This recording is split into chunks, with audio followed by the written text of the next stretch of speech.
ازيكم يا حبايب قلبي عاملين ايه؟ وحشتوني جدا. هعمل معاكم النهارده كده روتين للمطبخ، وجنب الروتين كده هنطبخ طبعا مع بعض النهارده ان شاء الله الغدا. وطبعا انا نزلت جبت شويه مشتريات كده من تحت، حاجات كانت ناقصاني يعني، نزلت البلد رحت جبت اللي انا عايزاه. احنا في نص الشهر، فطبعا في حاجات بتخلص من شقتي فبعوز ان انا اجيب غيرها. وطبعا انتوا عارفين ان كل يوم الحاجه في الزياده، حتى الخزين بتاع رمضان والله انا ما عارفه اخزنه كامل لحد دلوقتي. فباعوز إن أنا أول ما بيبقى معايا فلوس بانزل أجيب الطلبات بتاعتي اللي على قد فلوسي، وبعد إن أنا أخزنها في الفريزر. وكل ما يبقى معايا فلوس بانزل أجيب حاجات تانية، أو مثلًا كل يوم سوق بانزل أجيب الحاجات اللي أنا هاعوزها لتلاجتي، وباخد الحاجة التانية أعينها في الفريزر لخزين رمضان، لإن كل يوم الحاجة بتغلى.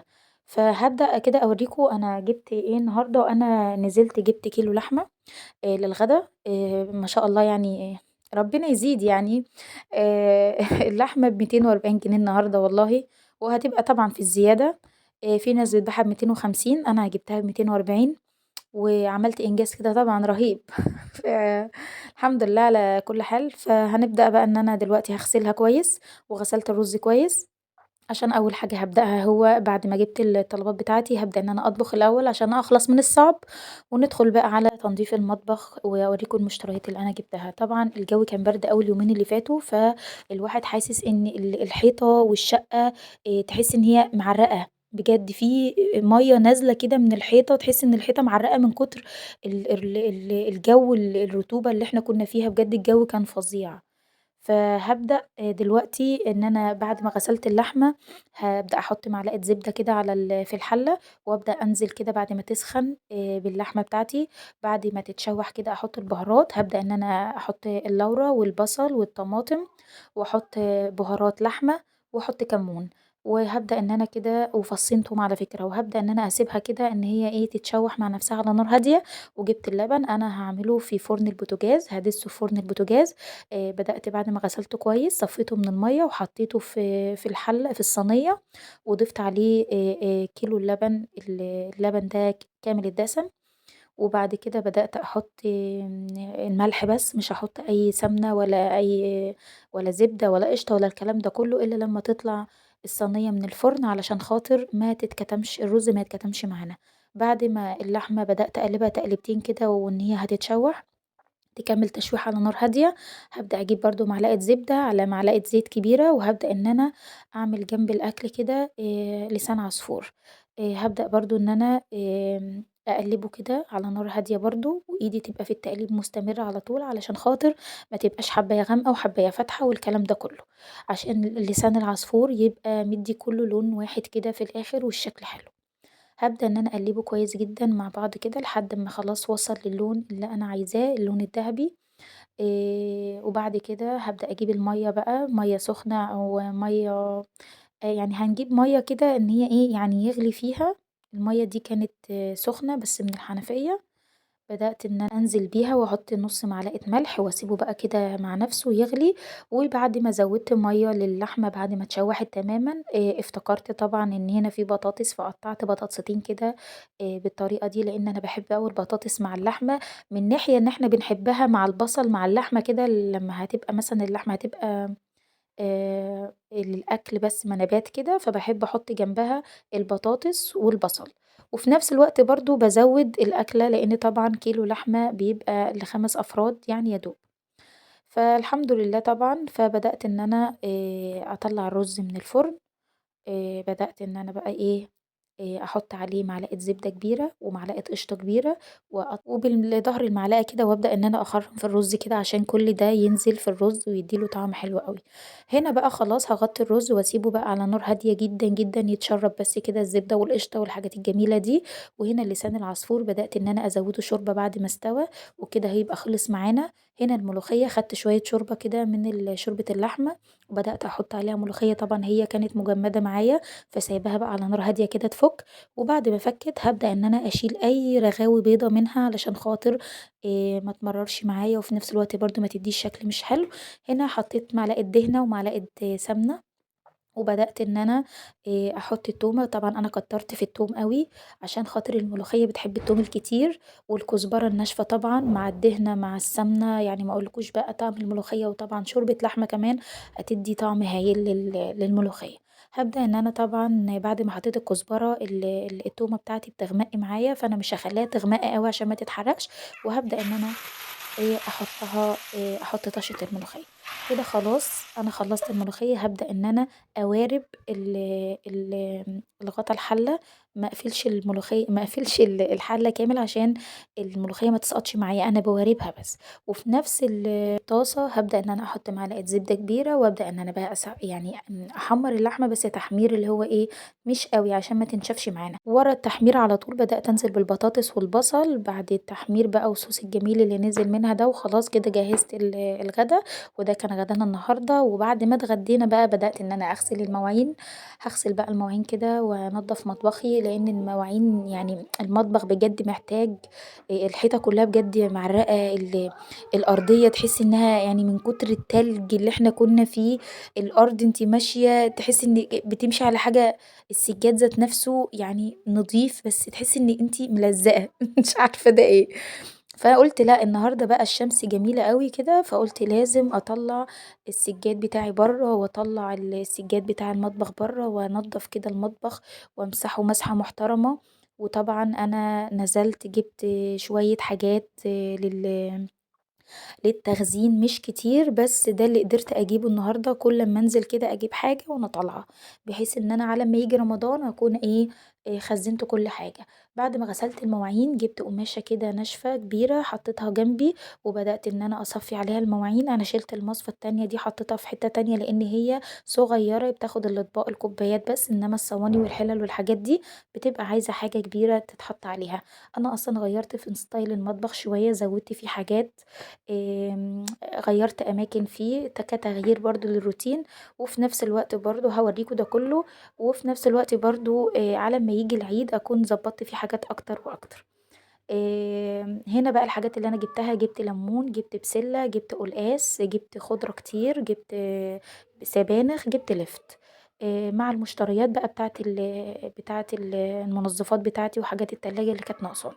الحاجات دي كلها هتتقطّع وهتتخزّن طبعًا إن شاء الله النهارده، بس ده أنا هاعملهم في فيديو تاني عشان ما اطوّلش عليكم برضه الفيديو.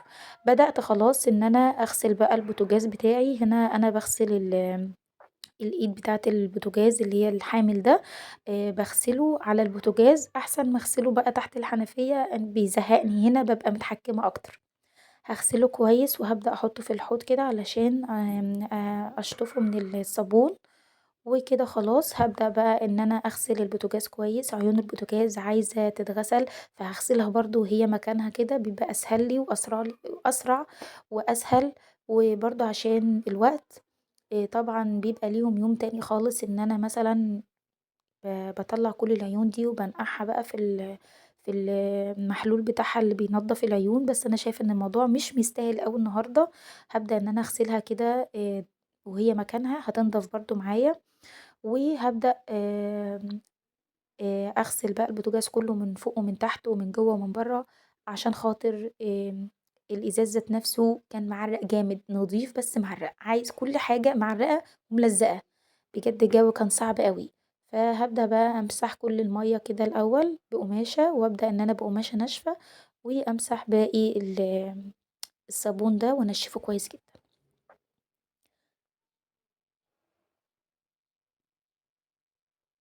كده أنا خلّصت، بدأت إن أنا أحط العيون تاني مكانها، وكده أبقى خلّصت البوتاجاز كلّه لمّعته من جوّه ومن برّه. دي بقى المشتريات اللي أنا جبتها، كانت حاجات بسيطة كده تكملة للحاجات اللي عندي. دول 2 مناديل مطبخ كانوا سعرهم حلو عجبني ب12 جنيه. فجبتهم. اللهلوبة اللي ما استغناش عنها للحمام، وبرضه لأي حاجة تخُص المطبخ المواعين اللي بتبقى مثلًا فيها دهون ياما أوي ما بتطلعش بتطلّعيها باللهلوبة. جِبت بيراسول، جِبت فانيش بودرة وفانيش سائل، باستعمل ده وباستعمل ده، باعوز ده وباعوز ده. تمام. جِبت pampers حاجات بسيطة كده لبنتي كانت ناقصاني برضه، ده بقى كان هايل بجد أوكسي ده 9 كيلو وعليه كيلو كمان زيادة للغسالة الأوتوماتيك. طبعًا أوكس ريحته حلوة أوي ولقيته كمان موفّر ب315 9 كيلو وعليه كيلو زيادة، وجِبت بقى برسيل black للهدوم السمرا، وجِبت صابون وجِبت ليف مواعين، فجِبت كل ده، وجِبت بقى حاجات برضه مستلزمات ناقصاني في التلاجة الحلويات بتاعتي اللي باعملها وكده، دي كانت شوكولاتة خام كوفرتينا باحبها أوي، بس كلنا نُصّها وإحنا قاعدين، جِبت صوص توفي صوص بتاع شوكولاتة وصوص توت، وجِبت ميكس نوتيلا، جِبت لانشون، جِبت عجوة للقرص اللي أنا عايزة أعملها عشان مدارس البنات الفطار وكده الصبح، وجِبت طبعًا لبن بودرة، كاكاو أسباني، جِبت بُن، جِبت شوكولاتة شيبسي سوداني، جِبت كريم شانتيه، جِبت حاجات موفّرة برضه يعني ب10 جنيه الكيس يقعد معايا كتير، الكاكاو الأسباني العلب لقيته غالي أوي ومش فيه كتير، يعني يعتبر والله فيه قد الحبّة اللي هُم بال10 جنيه دول، فبدأت إن أنا برضه أجيب الفرط أحسن قُلت أجرّبه، بس أنا عشان جرّبته مرّة عجبني فحبيت إن أنا أجيبه تاني، حسيت إن ده فيه توفير أكتر، وجبت طبعًا ورق فويل، وأنا دلوقتي حاليًا باغسل، فقُلت أشيل الأوكسي في جنب كده هو والكلور والفانيش واللي هو واحد بس من برسيل البلاك، البرسيل الكيس ده كبير ب3 جنيه يكفي كتير أوي، أحسن من العلبة، لإن إحنا يعني اللبس الأسمر بيبقى قليل أوي عندي، فحبيت إن أنا أجيب أكياس أحسن. كده أنا شغّلت الغسالة طلّعت منها دور وحطيت دور، وده طبعًا الحاجات اللي صفيتها، وهابدأ بقى إن أنا أحط كل حاجة مكانها وأمسح كده مكاني، وهابدأ بقى في تنضيف المطبخ. أتمنى بقى لحد هنا لو كنتِ وصلتِ معايا لحد هنا تعملي لي لايك حلو. أنا بقى يعني وأنا باشتغل حطيت المكان ده لسه هاحط فيه هاشتري له مايكروويف، أنا عندي الفرن الكهربائي بس لسه، ده اللي أنا هاشتريه إن شاء الله، فحبيت إن أنا المكان ده بقى أحط فيه ماكينة الفشار والكاتل والكبة والطبق بتاع الفاكهة كده باحطه هنا في المكان ده. بس يا فرحة ما تمِّت بقى وأنا شغالة وفي عز ما أنا شغالة باغسل المطبخ كده من برّه، لإن أنا كنت من قبل الحبّة بتوع البرد دول كنت مضبّطاه تضبيطة حلوة أوي من جوّه، فبدأت بقى إن أنا أمسحه من برّه كده كويس، وأنا شغالة انصدمت صدمة جامدة مش عارفة في إيه، الرف اللي أنا حاطة فيه كل أنا شايلة كل حاجة من على الرخامة دي عشان لسه هاضبّطها وأحط حاجات LED إضاءة LED وأجيب ما أعرفش استيكرات إيه وحاجات من دي، فوأنا شغالة فجأة شايلة كل الحاجات اللي على الرخامة وحاطاها على رف من الأرفف اللي أنا عاملاها جديدة، فكل ده وقع، وقع وانكسر وكل حاجة راحت يعني في ثانية، فبس أنا والله ما زعلت، لإن يعني الحاجات اللي بتيجي بفلوس وبتتعوض ديّة عادي، إنما يعني أي حاجة تانية ما بتتعوضش دي اللي يتزعل عليها. الحمد لله يعني، بس الواحد اتخض جامد فبدأت بقى إن أنا المطبخ اتكركب خالص أكتر، كله بقى إزاز وكله بقى صيني وحاجات من دي، فالمهم بدأت إن أنا أمسح الأول التلاجة، أنا باوريكم التلاجة كده بمفتاح ودي ميزة حلوة جدًا، جدًا في التلاجة دي أنا باحبها أوي، ونضفت الفريزر عشان خاطر طبعًا هاخزنه، بدأت إن أنا أمسح الأدراج بتاعته وأحطها تاني، وشغّلته عشان خاطر أبدأ أحط فيه الحاجات بتاعة رمضان. وهنا المكان اللي أنا باصوّر فيه على طول شايفين ال أدي الحاجة اللي هي اتكسرت، كانت طقم قهوة كامل ده جزء من الحاجات اللي انكسرت يعني، طقم قهوة كامل وطقم مجّات شاي بالأطباق بتاعتها، الحمد لله ما فضلش منه إلا طبق. و طقم طباسي شوربة كده بالأطباق بتاعته برضه ما فضلش إلا طقمين يعني طبسيتين الحمد لله بالطبقين بتاعهم حمدت ربنا. لا والله بجد يعني الحمد لله، كل ده يتعوّض تاني إن شاء الله. بدأت إن أنا ألِم كل الإزاز ده بعد ما مسحت بقى المطبخ ومسحت التلاجات من جوّه ومن برّه، وبدأت بقى إن أنا أمسح المطبخ وأسيّقه وأفرش بقى ده غطا سجاد، أنا سجادة المطبخ حمرا كبيرة كده، أحمر لون المطبخ وطويلة واخدة المطبخ كلّه، فأنا عايناها عشان دي للعيد، وأنا بدأت أفرش غطا السجاد وبدأت إن أنا أحط عليه يعني السجادة تحت cover برضه سجاد كده حلو عامل زي الجلد بيلزق وعليه cover السجاد، يحميه لي وفي نفس الوقت بيدفّي لي برضه المكان. هنا ده نيش خارجي أنا باوريكم المطبخ بعد ما ضبّطته وخلّصته، لسه في حاجات زيادة هتتعمل فيه إن شاء الله بس ده على العيد عشان يبقى في تغيير كلّي، ده تغيير جزئي. هنا المطبخ أنا علّيته فوق شوية عشان كان واطي أوي، و وده بقى الحاجات اللي أنا عاملاها جديدة الأرفف، برضه الأرفف دي عاملة لها استيكرات بس برضه الكلام ده هتبقى في إن شاء الله في العيد. الرف اللي فوق ده هو اللي وقع وانكسر، فأنا حطيت فيه بقى يعني دول الحاجات اللي فاضلين، أنا باوريكم الحاجات الفاضلة والطبق. ودي طقم البهارات بتاعي حاطاه جنب إيدي كده، واللي فوق ده الكبة ومكنة الفشار ومكنة المصفى العصارة بتاعة البرتقان، دوب حطيتهم فوق كده عشان إيه، الرف يبقى خفيف. وده النيش بتاعي بتاع المطبخ، أنا عندي نيشين دلوقتي بقوا 3 يعني الحمد لله. ده الفرن الكهربائي بتاعي اللي ما استغناش عنه، ودي كوباية الشاي كنت باجهزها، ودي الحاجات البسيطة اللي حطيتها على الرخامة لحد إن شاء الله رمضان كده أما ييجي أبدأ أجدد حاجات رمضان. وده النيش التاني الصغير، ويبقى كده وده النيش الخارجي اللي أنا باستعمله على طول. والتلاجات أهي بعد ما خلصت، كان هنا في المفروض ترابيزة وكرسيين، قُلت لأ مش هاحطهم، هاخليه واسع كده. وباعمل لي هنا كوباية شاي بس عاملاها المرة دي في الكنكة، حسيت إن ليها طعمها أحلى من الكاتل بكتير، حاجة كده تضبط الدماغ بعد اللي حصل. وده باب المطبخ أنا عاملاه مخصوص بعد ما خلّفت بنوتي عشان خاطر ما تدخلش وتطلع عليَّ كده في المطبخ وتزهقني. ويا رب الفيديو يكون عجبكم، حاجة كده تحفيز إن إحنا نقوم بعد الجو الصعب ده نشوف اللي ورانا وننضف شقتنا كده على قد ما نقدر. وأنا ضحى الصادق من مطبخ دودو لو أول مرة تتابعيني، وباي باي.